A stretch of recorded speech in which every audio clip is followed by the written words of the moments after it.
Right now, tens of thousands of people are still without power in our area. Some have been without power for nearly 2 days as those temperatures plummet. We Energy says it has restored power to 160,000 customers across the state, but more than 25,000 are still out in Milwaukee and more than 24,000 in Waukesha County. 12 News reporter Emily Polfall spoke with people that had to abandon their homes because of the cold.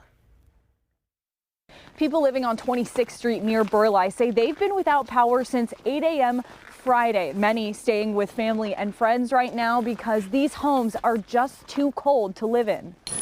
It's ice cold over here. Yeah, I can't even imagine.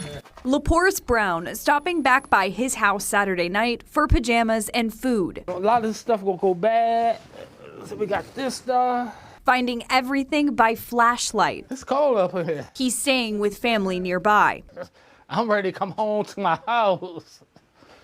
That's about it. I'm just ready to come home. Brown, one of thousands across Milwaukee without power because of Friday's high wind and heavy snow.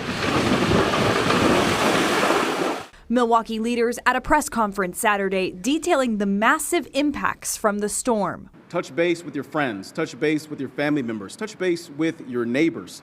Make sure that they're safe, make sure that they have heat.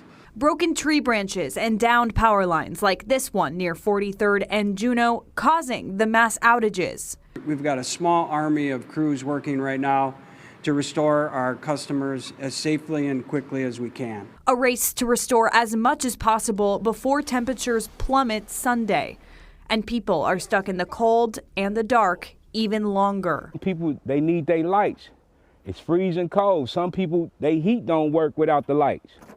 So it's really an inconvenience. In Milwaukee, Emily Pofall, WISN 12 News. We Energy says it hopes to have power restored to 85% of customers tonight and 98% of customers by tomorrow night.